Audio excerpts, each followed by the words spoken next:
Hi everyone, welcome to the Majlis. My name is Ismail Khoitar, and with me today I have Fadi Alawami. Thank you so much for being here, Fadi. My pleasure, Yasmin, and thanks for having me today. Thank you. Fadi is a fintech advisor and global thought leader. He advises fintechs on both a local and a global scale, and he helps bridge the gap between regulators, investors, and entrepreneurs. So, very excited to have him here today to talk all things fintech. And to begin with, just to make sure we're all on the same playing field, can you help us define what we mean by fintech, financial technology? Yeah, sure. It's fintech stands for financial technology, and it's like a term that is used in which that integrate or involve the technology in the financial services or transactions. So this is what's about fintech as a definition.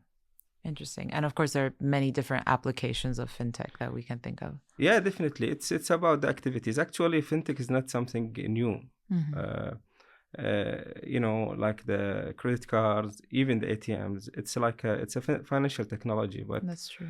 nowadays, with the revolution in the fintech industry and the different activities that in the market, Hmm. it becomes more, let's say, trendy and becomes more active, let's say, sector Hmm. that everyone now, I think, we use fintech in every day. So that's why maybe becomes a very important sector, and Hmm. I think everyone should know more about the fintech, either as an individual and as a user, or as an investor, or entity that empower the fintechs in any way or another. That's very interesting. I think most people would not think of credit cards as fintech Yeah. today, but then perhaps it would be great for you to take us through the evolution of fintech in Saudi or globally. So talking about how we went from credit cards to, the BNPLs, the digital banking we have today. What does that look like? Yeah, see, maybe the fintech, you know, uh, the focus from the government side into fintechs started from 2018, Hmm. and to activate this, let's say, plan, they have established Fintech Saudi, in which they can support, organize, and be the point of contact, maybe Hmm. for all fintech companies, or any entrepreneur who has like plan to establish anything related to fintech sector. So starting from that time, there was like a certain KPIs, but what make, let's say, the fintech more important during the COVID, and the need of have no cash, let's say, transactions. I think that was a major part in order to accelerate, let's say, the fintech sector. For example, for the digital payment, the plan was to have like 80% non-cash transactions by 2030. Starting from, I think, 2016, it was like only 18% of the non-cash Hmm. transactions in Saudi Arabia. In 2012, sorry, 2021, which is after the COVID, it reached to almost 60%. And that really, because of that time of the COVID, and what was needed Hmm.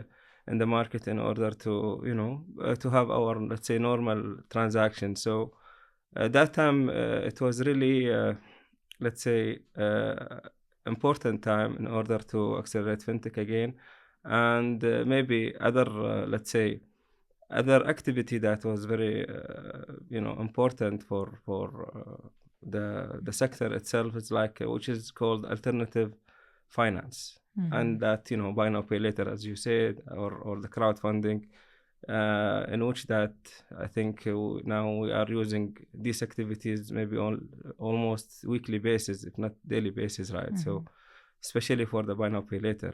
Right. There's almost a sense that financial technology really helps democratize financial services in a way because it's not necessarily tied to banks, Yeah, which can have consequences, but maybe we can yeah. get into that later. So great to hear about this evolution and the increased involvement of regular people in fintech. What does that look like from the regulator lens? Who are the major players here? See, the fintech, it's a regulated business. Either if it's B2B or even B2C or even B2B, right? So the regulation or the regulators in Saudi Arabia, which is the Central Bank and Capital Market Authority, they play the major role in order to, facilitate for fintech startups or fintech companies in order to operate in Saudi in local market in let's say regulated way. In order to achieve that, they have created the sandbox, right? So the sandbox in Central Bank or the fintech lab and Capital Market Authority, that was a very important step in order to help the startups, the fintechs, to start their operation, to test their business model, let's say, and then they can the regulator, they can be able to launch, let's say, the regulations for this kind of activities. So if in any country, if the regulator becomes more active, then that will empower the sector. And that's what we have witnessed here in Saudi Arabia.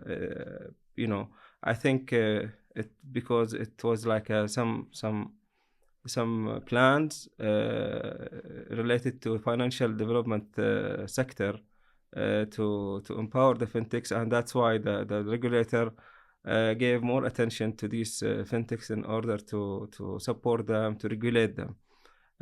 Also, as we mentioned, B2B, even B2B, which is sometimes or most of the time you don't have to be licensed, but at least you need to be maybe certified. So no one in the fintech sector can just do or provide any service without the supervision of the regulators.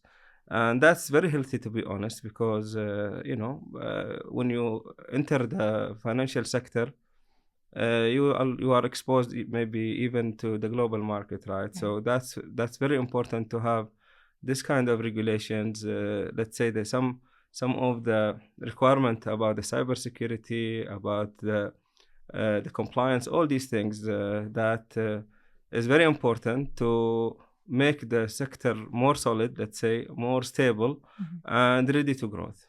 Right. It seems non-intuitive almost that, having more regulators and more regulation would actually help the fintech environment flourish, but that's exactly what it is, right? And I think it makes also the customers feel more safe because these services that were traditionally provided by large banks are now being provided by, 2 or 3 kids who are setting up their own company. And so knowing that the government is backing this and enabling it creates a sense of security. And speaking of that, then what does the process of building a fintech here looks like? So what stages does an entrepreneur typically go through? See, definitely we are not talking about the setup of the business because this is the process that, I think most of people know about that. So when we talk about fintechs, so there are 2 directions, especially for the B2C business, either that you go for the sandbox or you go directly to apply for the license, in which if there is regulation for that kind of activity. So based on that, every entrepreneur or the business owner want to set up the business. This is the first thing that he needs to know, because that will definitely give him, let's say, better idea about the budget needed, about the resources needed. Because if there is a regulation that needs to follow, based on that regulation, he can understand let's say the talent needed in that business, the capital needed, all these requirements, which is very clear for him. If we talk about the sandbox approach, which means that the activity itself is not regulated. Okay, most of the time it's like a new idea or a new business model, right? So like let's say, for example, maybe buy now pay later. It's by concept it's a regulated business, but maybe some activities which is the similar of the same concept, maybe it needs to go for the sandbox because there are some differences in the business model itself. So for any business owner, he should understand which direction he needs to approach, and for to know that they can communicate directly with the regulators through certain ways of communication, so they can get the feedback about which direction they need to So go. it seems like you would go for a certificate if you're doing something that's already existing in the Yeah. in the market, and then sandbox for something that's slightly more original or hasn't been done before here. Exactly. Either something new or a new business model with the existing activity. So this is the first step, and definitely the second step needs to understand again the regulation framework and the funding, which is challenging because the funding required to set up fintech is relatively higher than maybe some other activities. So also the resources as well, the talents, Mhm. I mean, or the leadership. This is another challenge that they might have. So this is maybe all these factors the business owner need to understand, need to know how to, let's say, overcome these things in Mhm. order to be able to, have a successful, let's say, or potentially successful business in related to fintech sector. And where do you typically see founders going wrong or facing challenges? I think some of maybe the founders that I worked with previously. I think they have lack of understanding the whole process about Mm. the business, the whole journey. Let's say so. Maybe they are good in part, but they forget about the second part. Mhm. And it's not like let's say for example, it's not about lending only. It's about collection as well, right? Mm. So if you give money, you need to understand sorry, to how to collect your money back.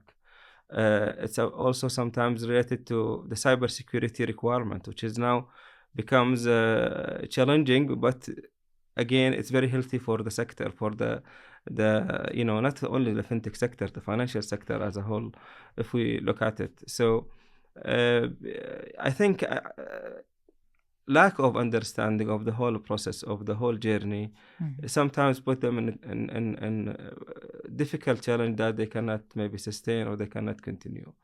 So as long as they were able to be accepted by the central bank or by the regulator as a as a in either through the sandbox or through regulation. So I think they have passed a major part of the challenge in order to to expand, not only to penetrate, to expand in the local market.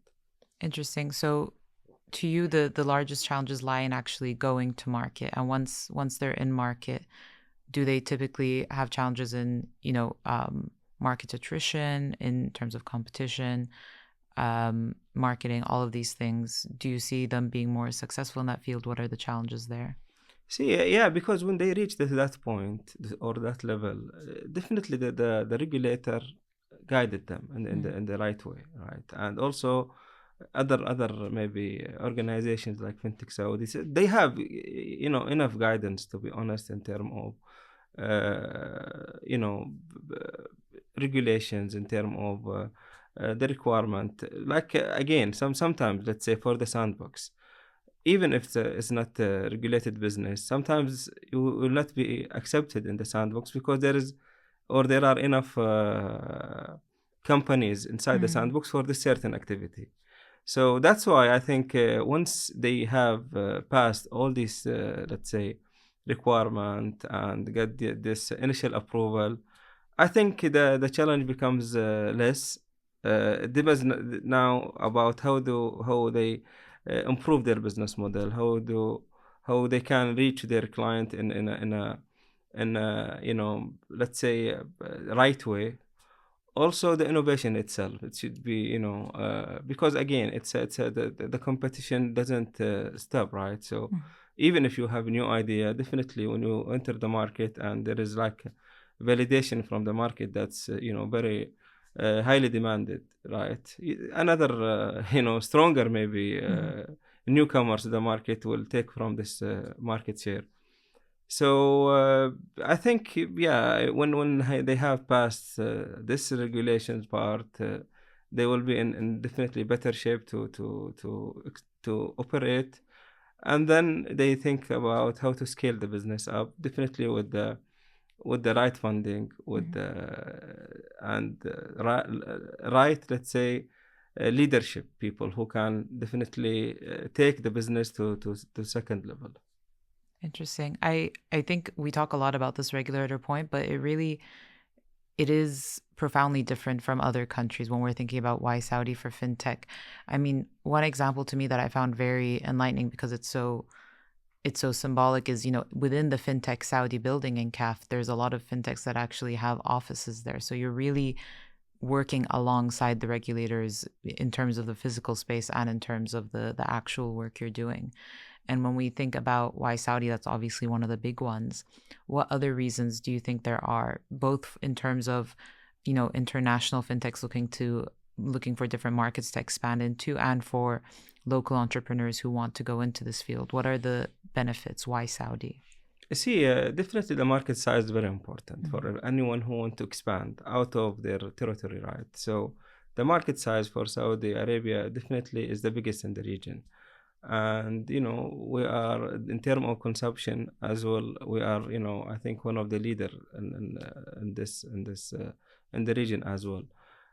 This is in terms of maybe the business side, which the regulation side. This is also very important for anyone who want to expand, because if there is no clear regulations, then definitely it will be hard for them to penetrate the market. We are talking about international companies who want to come, right? Mhm. So not everyone have, let's say, full access or direct access to maybe fintech Saudi, to the regulators here as the central bank or capital market authority. However, their doors are always open, but different between the size of these companies who want to come, if the startup or so I think for them it's very important to understand the regulatory framework in Mhm. each country. And Saudi Arabia is one of the maybe the best countries in the region in terms of regulatory framework. It's very clear. It's improving based on the market need, based on the market update, and this is what gives them more comfort when they want to expand. And Mhm. definitely the other factors related to set up the business. And I think Ministry of Investment is doing great efforts in order to facilitate for anyone who want to expand, either through the maybe entrepreneurship license or the normal license, and trying to facilitate at least their market penetration in order to set up the business, and then along with the Ministry of Commerce. So all these factors definitely is very important. About the fintech sector as well, I think it's very clear that the Saudi government is very keen to attract international, and it's well known that the KPIs for 2030 is to have 525 licensed fintech in Saudi Mhm. Arabia, and 25% of that number should be from international Mhm. fintechs, which is clear that we are talking about a percentage. It's not small percentage that you know give to those international players Mhm. about the goal of Saudi Arabia to facilitate for these fintechs. So yeah, these factors I think very important for any international company to consider for any expansion. And we've established that Saudi is an attractive market in this way. What do you think they need in order to be successful in Saudi? See, I think having local presence is very important. Mhm. Regardless, I mean, this kind of presence, is it like a local partner or a strong local leader or team in which that they could manage and they could understand the ecosystem here, which is Mhm. very important, and also building the network, right? So it's not something not can be done in short period. So you need to have like already people who are into the ecosystem itself, either the fintech or the financial sector. I mean, I'm talking about maybe banks, finance companies, or even insurance companies, because it's two parts: the regulation part and the business part, right? If they are capable to manage the regulation part, for definitely the business part is much needed to have someone local who understand the market better, who understand the culture also, maybe something that is very important. You know, the culture, maybe in terms of marketing, in terms of reaching people. So having local is, for me, is always very important for any, success, or increase the success factor for international companies. Right. I think because technology can sometimes feel universal, people can misunderstand that you still need to change a few things, whether that's in the branding or Yeah, something as simple as changing the name or how people pay, for example, in order to be successful in different markets. So, a UK fintech company can't necessarily just copy and paste the same yeah, thing into Saudi. The same way they can't do it in the States either. Every country has sort of definitely. a unique culture around how they interact with financial technologies. Definitely, yes. And, uh, you know, along that same vein, how would you compare the Saudi fintech market to other global fintech markets like in Europe or in the US? See, still, we have, we have potential here to expand. If we are talking about almost 220 licensed fintech here. So if we just compare, or think about the vision, we are, maybe 300 licensed fintech ahead of Mhm. that KPI. If we compare to the region, still we could have more. I don't recall the numbers for at least UAE, or the active places in fintechs. And if we compare the worldwide, I think UK is the first country in which that they maybe sponsor or incubate fintechs, and which is 1,400 or something like that, which is big number, right? Mhm. So if we talk about the business opportunities, still we have massive opportunities, I think. Depends on the activity itself, right? Mhm. And what help these things is the stability of maybe the business itself, and the regulation uh, from the central bank and capital market authority. So I think these factors is very important for uh, to put us in the map of the global fintech. And it's very clear that Saudi government is, one of the main KPIs related to fintech is to make Saudi Arabia is the regional hub for the fintechs. Mhm. This is something that everyone now works to achieve this goal. And 2022, I think there was like a strategic new strategy for the fintech already launched, in which to put more focus in terms of funding, in terms of regulations, in Mhm. terms of even partnership with the international organizations to empower the fintechs, and also to make sure that there is enough talent. So all these things definitely is very important to enhance, let's say, Saudi Arabia and the fintech map globally. And when we look at it from specifically different sectors and products in fintech, what do we have enough of in Saudi, let's say, and where are we still behind in comparison to global markets? Honestly, this is, I don't have this kind of analysis, but if we look at some of the activities, especially the buy now pay later, Mhm. I think the major players now are taking the big market share, right? So uh, if anyone who want to have this Mhm. kind of activity, I think it's very important to understand the market, and Mhm. maybe try to bring something new, maybe the same concept. Like today, company called Ijari, Mhm. let's promote for them. Mhm. They closed the funding round. It's a rent now and pay later. So the Mhm. same concept, but with different, let's say, business model or different or specific market. There is also another companies for supporting or helping for the school fees. Mm. Okay, the same thing. It's a buy now pay later, but specifically for the schooling.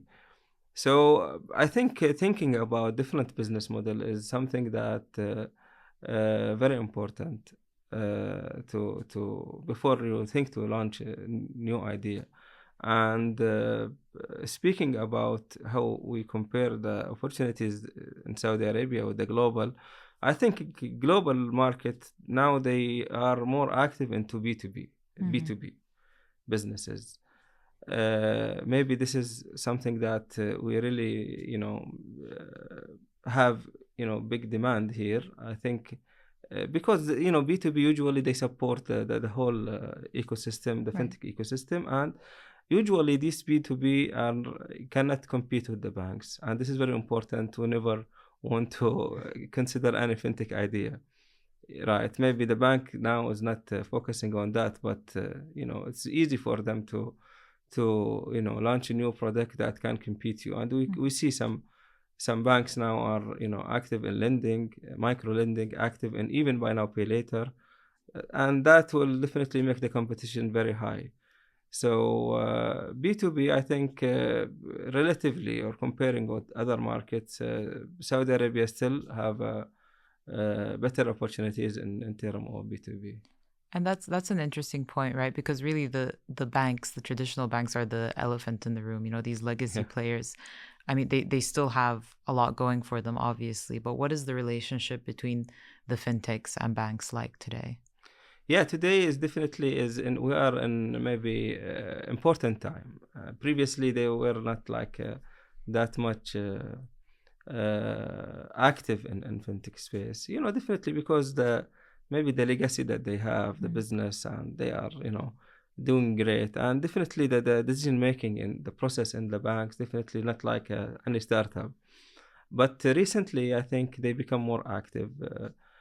Maybe they start to be like uh, empowering the fintechs by some we have seen some kind of partnership between fintechs and banks, and then they start to incubate them. Some banks created like a innovation hub, let's say, in order to support them to facilitate some of the requirement that they need, maybe through their infrastructure. And now many banks become investor, and this is very important to be honest, because it's the fintechs now they have maybe clear exit strategy, because with this big valuation for them, it's either they go for IPO or maybe big big company or big organization like bank, they can acquire them. So now they become more active, they become more involved in the fintech. We have seen all banks created departments in order to either to provide the new solutions, fintech solutions, or to as we said, empower and incubate or support the fintechs, because fintechs they cannot work alone. They have to have like a bank, either for settlement or for sponsoring, for different activities, depends on the business model itself. So maybe some of the banks they become more uh, they become pioneers in that in supporting fintechs. But nowadays all banks they have their own ways, they have their own team to focus how to leverage these opportunities to maybe expand their market size, or to attract new segments, let's say, also from the fintech solutions in the market. Interesting. And it's great to hear that, banks are not just necessarily competition for fintechs, but rather arms of cooperation, or even a necessity for fintechs to be able to function. Yeah. They sort of provide the backing and the digital infrastructure for that. What trends do you see for fintech in the future, right? So we've talked about what it looks like today. How do you see the space evolving in the next few years? Uh, I think again, what I have seen now, B2B is becomes more active Mhm. because they really support the fintechs and support even sometimes the banks to provide innovative solutions. Mhm. End of the day, the banks, the normal business for the banks is to have a deposit and lending or investment. So this kind of innovation needs dedicated the team, need like some kind of disruptive technology, and usually the banks are uh, they can go for this process, but it take time. Mhm. So that's why B2B is very interesting thing that to bring on table for them, for the banks, or also for the fintechs, by the way, to support their activities. Mhm. uh, Lending is always something important, which is alternative finance, because uh, until now maybe the crowdfunding concept is not active in the banks. Mhm. I don't think it will be active, but that's create another opportunity, and we see the active fintechs who are into Mhm. crowdfunding lending. Whenever they have opportunity, it's closed in in no time. It's very Mhm. quickly. So that give a hint or give impression about the potential of this kind of activity. And again, we can always bring the same concept but different, maybe different market target, Mhm. like what we mentioned about rent now pay later or study now pay later. So all these concepts are valid and needed, highly Mhm. needed in the market. Also the insurance uh, innovation or insurance technology, which is insurtech, Mhm. is now will become more attractive. Mhm. I think even most of the big insurance companies are now focusing on that, focusing to bring uh, innovative solutions to, because it's a part of the digital transformation strategy of the country, right? So insurance, I think, with the new updates and the regulator side, which is creating the authority, they have more focus about insurtech, about bringing innovative idea in order to to maybe improve the sector with this kind of let's say innovative solutions. Those are all really interesting trends. One that is lacking, that is worrying me, is any sort of investment or saving related tech, right? We have a huge spending culture in Saudi, and there's a danger that the BNPL model is enabling that rather than shifting gears towards trying to be more investment or savings minded. What do you think of that? Yeah, definitely. The saving part is under saving and investment part Mm. is under capital market authority, and there are some fintechs now Mhm. already in the market, in which that they they try to provide some solutions about saving maybe, but saving and investment, honestly, uh, I don't recall company who are doing that. Maybe I'm not updated, but they have this kind of solutions that help for saving or help for to provide some solutions in order to help the individual for this kind of savings. But because maybe people are more into the digital payment Mhm. and the financing side, that's why maybe it becomes more active, more uh, you know people are using these platforms more than the other platforms. But that part not only need to have like a kind of businesses Mhm. need education as well. I think this is very important Mhm. in order to, let's say, get more advantage of these platforms who are now trying to to provide these kind of services that you have highlighted. So which is very important, and I think maybe some people now become more educated about the importance of this kind of saving. But I think we need to have, let's say, more activities to Mhm. educate everyone uh, about the importance of that. Right. kind of saving. So it's not just creating the product. We would also need to Education, have a macro level education on the importance of saving and investing, definitely. which is for the audience, by the way, very important. So check how you're investing, how you're saving. And along a similar vein, then maybe we can ask about what are VC, so venture capital firms or angel investors, looking for when they're looking at a product and a team. Yeah.